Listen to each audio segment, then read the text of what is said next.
make gestures which are that I instigate. I respond to situations the way I'm responding to a question. The thing has relevance only in terms of the fact that it is in response to a specific situation. It's not capable of being moved from that situation to another situation without being really altered by the changing condition. So therefore it counters the whole idea that art is a transcending power of some sort, that it can transcend time and culture and so on and so forth. The situations are what happens is the museum will ask me to come and spend some time in their situation, maybe do something. I go there maybe spend a day, a week, or a month, or a year, trying to catch a feel of what goes on in that particular place. And I try and do something with that situation, leave as little trace of my own hand, as little identification of art as an actual singular event, and really, in a sense, try to alter how you perceive that situation in terms of reintroducing information which has previously been excluded. For example, you take the idea of the idea of an empty room. It means empty of something, the empty of some kind of meaning, some kind of metaphorical relationship. The idea that we bring something in the room and we come then to specifically deal with that. And if that's not there, then the room is empty. But actually, on a perceptual level, that's not true. The room is full. If you were to take the number of elements or relationships that exist in the room and put them into a familiar metaphor, like a painting, you'd have a very complicated situation. And yet we've managed to, through a system of intellect, through a system of concepts on a hierarchical value structure, to decide that certain things are valuable, certain things are meaningless. And the incidental things then become edited out of our vision and edited out of our activities and finally edited out of all of our institutions and all of our planning structures and things of that sort. So one of the reasons I think that contemporary art has gone through all the changes it has is to reintroduce all that information.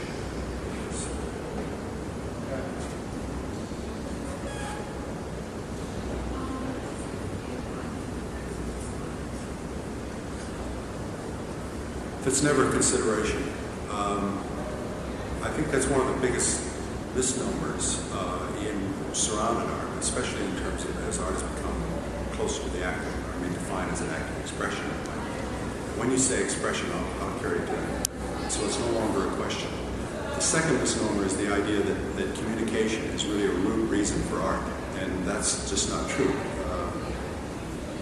Communication may be one of the results of it, and there is, in a sense, communication on the level of evidence, which is simply the fact that there are certain things thinkable, people are thinking. And communication compounded by the idea of intention. In other words, I intend to communicate, I want to affect you, I want to control your life, I want to say something to you, I want you to respond to me. There's that communication, which is communication intention. The thing about art that is unique to it is that it takes up a perspective which is only in terms of inquiry, and not in terms of effect or direct, like causal, effect in the world. What art does, in a sense, when you say communication, you have to make two compounds. You have to ask the word what and to whom. When you say what, you're assuming in a way that I already know something meaningful, in a sense, worthwhile communicating. You already defined an act of understanding, which is extremely complex, which has preceded this thing of communication. Then you add the thing of to whom. If to whom means to one intimate person who is very close to my own dialogue, very close to my own inquiry, then the metaphor for communication can be very intimate. If it's to be to a group of the size that I'm talking to right now, then the metaphor can be, let's say, has to be a little more specific, and it has to be a little more clarified. If it's, in a sense, to a very large segment of the culture, the way one would have to do if they wanted to make political effect or social effect, then the metaphor has to become a common metaphor, one essentially that already is in hand to some degree. So you realize that to whom finally begins to define the structure of for what. In other words, if you start taking that as a criteria, then you're going to change the answer dependent upon what it is you want to accomplish on the hand of that thing of effect. Questions which are temporarily, at least, probably do not have that direct causal connecting, or that easy kind of assimilation, or that kind of idea about a political idea about changing things or altering or being immediate in the culture. There are whole aspects of the art world which are involved in communication on different levels in different ways. And there's no value judgment made here as to the idea that it's more meaningful to play the game that I'm talking about or more meaningful to play a game of communication. Value judgments are taken in the world. But I think they're misleading, and that by doing them, the fact that I am, or that I can think it. It's thinkable. If I'm thinking it, it's easy to assume that someone else is thinking it, at least somewhere. So the basic requirement for communication is complete. That may sound like a confusing answer to some degree, but it's really critical. It's really important. If you make communication the reason for something, it's like cart before the horse. You restructure the act by in a sense by a secondary demand.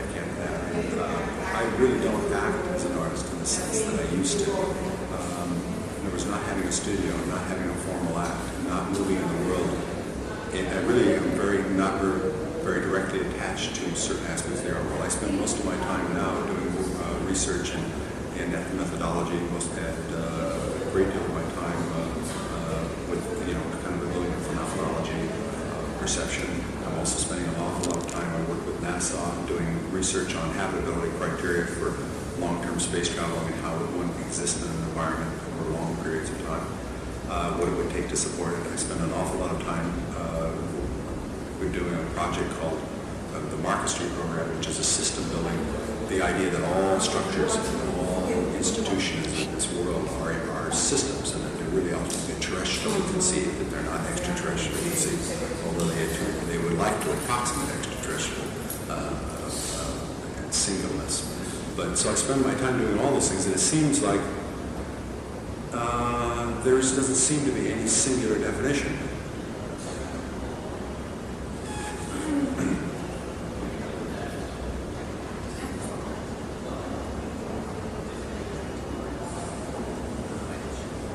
It varies. Some museums do. It depends really on the personality. The museum as an institution per se started out purely its relevance at the beginning, of course, was directly drawn from the assumption that there was an art, and it was they were essentially intended to be the same definition, the same distinction. But a museum, like anything, is a compounding abstraction, which simply means that it begins to take on reasons and rationales of its own. The minute it has been around, or at the time that once it's been around, say, for 50 years, it begins to have a history. It begins to have a history of acts which it has succeeded in doing. It begins to now have a history in terms of that art which it reflects. Given 100 years, that history starts to become, by some degrees, obscure, no longer directly relevant in terms of the culture now, in terms of live art, but rather, in a sense, becomes a part of that historical precedent that we build our culture on. So now the museum has a educational responsibility. In other words, it compounds the assumption that it has to now have make some gesture towards clearing that obscurity out in terms of the old art. And as that becomes more and more complex, that educational responsibility becomes greater. So a museum starts to be compound independently of art. And so you may even see at some point in time when there has to be, say, a split, which is one of the things we're dealing with now, why museums are in such a difficult strait in the sense that, and yet at the same time, their original election was to be responsive to a live art. And the live art as it exists right now has become very contradictory in terms of all those previous orthodoxies, the previous structures that have been built.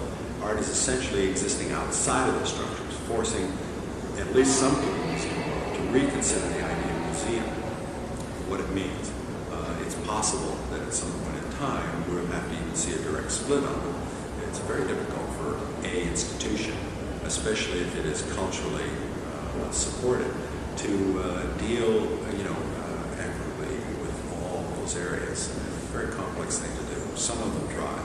Some of them put their emphasis and energy.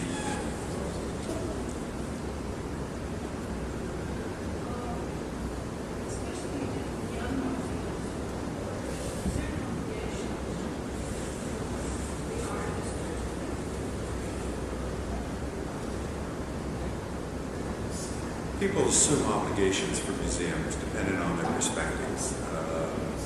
There is, I think, a legitimate demand made that a museum operate and make art in a sense available, free, open, understand them to some degree. That's a nice idea. I mean, from an educational point of view, from a political point of view, that art is really available, that it's understandable, that it's, that in a sense belongs to everyone. I think it's a very nice idea. And art really, in a sense, I think in the hands of individuals in a certain periods, there becomes obscurity for obscurity's sake, but not in a sense, the difference between, let's say, the demand that art be relevant, the idea of the populist and the elitist view, it really measures much more of effect or the use or misuse of an idea. What I'm talking about now has to do with, it's not elitist. There's a very big difference between the two. The only difference, the major difference is availability. Now, if you have a museum, which is willingly, now we have the other perspective, the museum essentially pays attention to those activities which are paying attention to the periphery of our knowledge, that it in a sense supports or underwrites it, that it reinforces that act a little bit, and makes all that information available, even though it may appear to be obscure, given any particular criteria at this moment. So there's a very big difference between the two. The artist, of course, being involved with what he's involved with, tends to make a demand, a one-sided demand, that art respond, directly to art and to nothing else. But that's a little lopsided because there is no way of negating the assumption of history or the idea of history, which is obviously very big. But on the other hand, the critic, who is really now a dialectic materialist, which is simply the measure of effect, and not the measure of the quality of an idea, but the measure of its cultural effect, he demands that all things affect. And that idea of effect means simply A to B, like a causal sense. But like Jung said, Carl Jung, the psychologist, had a really interesting inquiry about it. They called it, he had to develop an idea of an a-causal thought because we had assumed such a restricted idea of causal thought. So in thinking of this thing of a-causal thought, he came up with what he called meaningful coincidences. And he pointed out in historical situations all kinds of the idea that, say, three people will get the Nobel Prize simultaneously for discovery, say, in subatomic physics, and yet they will exist in three parts of the world. One man will be in Japan. This has actually happened. One man will be in Japan and do it in a purely mathematical thing. The man Feynman, who runs the physics department at Caltech, arrived at his as a naturalist, some guy sitting on a rock scratching his head.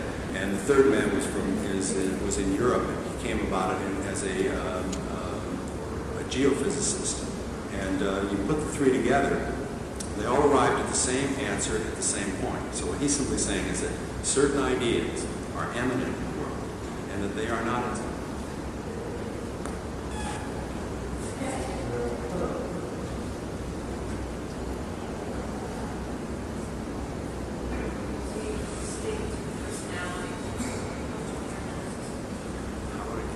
this museum.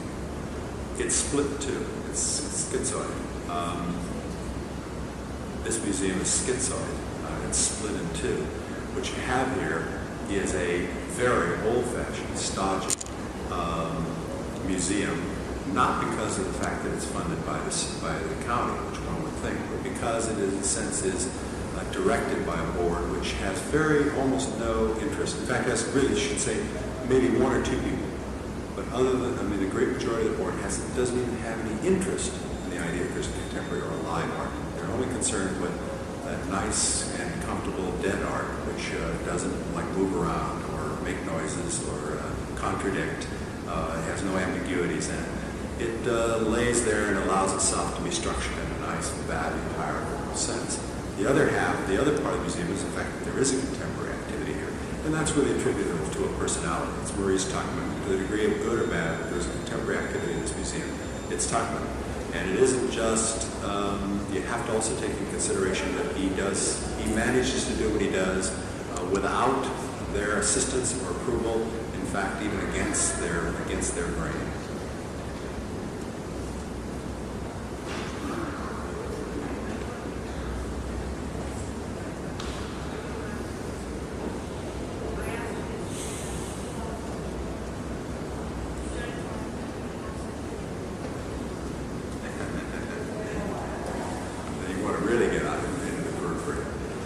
Yeah, the concept of a museum of the future is you can take the past as a kind of springboard to decide what might be happening. You can take the recent history of contemporary art and the degree to which it is becoming less inclined to make solid objects or to make things which are storable in that sense, or even things which have any degree of permanence.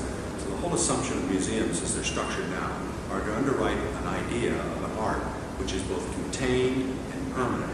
If art, as it is becoming, has less of permanence, we're talking about a shift of emphasis from that idea of an external logic to a kind of an internal intuition, the difference in reason. And does that answer it?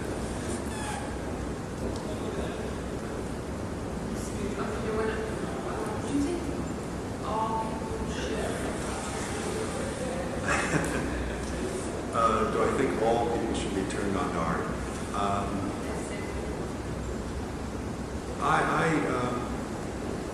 It sounds like a nice idea, and but at the same time, I think there's certain aspects of our consciousness, awareness, what have you, that can't really be administered, or that can't really, in a sense, be developed externally from you. It comes from an internal need in a way, and really the need or the necessity to deal with the world in those terms is one that as it were, instigates itself in you. If you don't have that need, if it's not really interesting or important to you, I don't know why you should have it. I think in a pure abstraction, it would be nice if everybody did have it, like I say, but I don't think there's any reason why you should have it as such.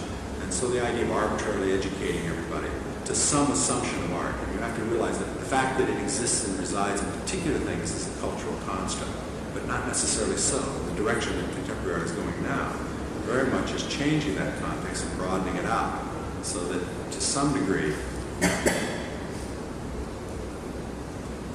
like I was saying, about you allow a certain idea about contemporary art to be real and art.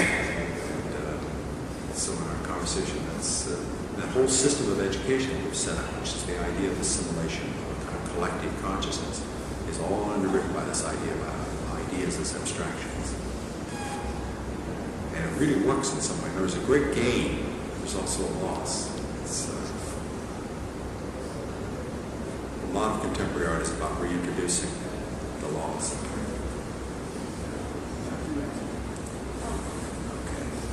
Okay. The magic number 11.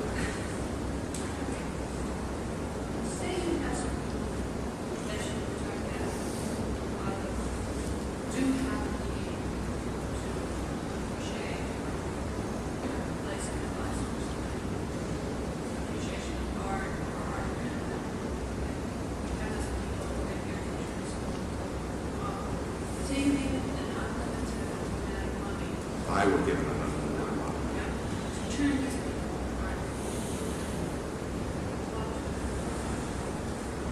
First of all, I wouldn't need an unlimited amount of money. Money is not really much of a factor at all. Facilities are not really much of a factor at all.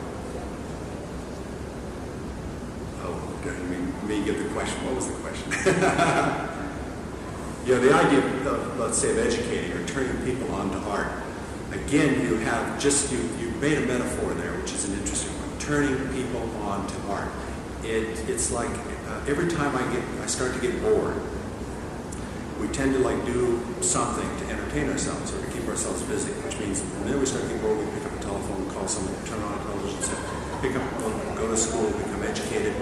Any one of these things, see a friend and everything. The interesting thing about it is that every one of those gestures is out.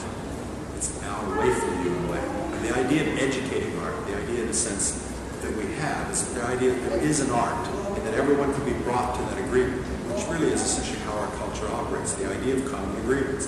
If there's a art, and everyone can be educated to that art. And even in educating other artists, that's what you do now. There's an old phrase, it's the Greek idea of education, which means to take that which is in and bring it out. What we really hold as education to a great degree now is taking that which is out and putting it in. It's just the reverse. And what I'm really talking about is going back more to that Greek idea. Simple kind of reinforcement. And I don't think there was anything really very interesting or very dramatic or very sophisticated in terms of how I started. I don't think that, I wonder if anyone ever starts in a sophisticated place. I think you start at the beginning and you have these kind of very simple reinforcements and you have these kind of simple abilities and skills. And what happens is that after a while, as you begin to become more and more involved in your activities, the questions get better, and your relationship to them gets stronger, and your skills become more complicated, but also your questions and your response to them becomes more intimate in a way, and even your motivation. What's happening? Okay. Even your motivation becomes altered. The idea of why I was an artist in the beginning has absolutely nothing to do with why I'm an artist now. There's absolutely no similarity between the two. And I don't think you start at some place like where I am now. I don't think anyone does. I think everyone comes up through the ranks. It means simply that, and it doesn't make any difference what your original motivation is. In time, that something feeds back to you, and you feed back to it. This dialogue develops, and not only does the thing change, but your motivations change. Especially if you allow them to breathe. One of the things, this may reveal me on film, but I gotta say it this way.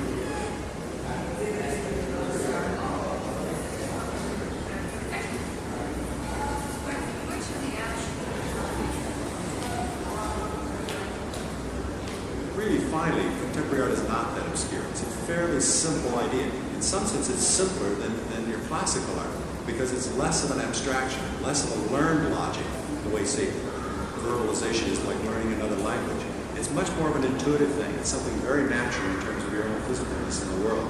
You're related to on that level. Everyone has the capability of understanding. It's just a question of whether or not you want to give it a possibility or give it a chance. In a sense, it already exists. In a sense, it has existed as long as it has. And the idea of docents in a museum, the idea of teachers leading them through and directing them and pointing out, is all related to that old idea of education that we talked about, and not related to the idea of what's going on in contemporary art. It makes sense to have books, script, written text, docents, and so on. When you deal with classical art, they're one and the same thing. They're the same structure and the art. They both mean the same thing, so they make good sense. And a museum can operate in those terms, and excellent. But when you actually start to deal with contemporary art, one of the things you have in the museum has had to start doing, or has to start thinking about, is considering what the changes are and what it implies in terms of its relationship to things, view, places, and its place in the world. If you follow that through, one of the things you would eliminate is the docent program, because the whole idea of explaining externally through a logic has nothing to do with it. I mean, when Anne Reinhardt said,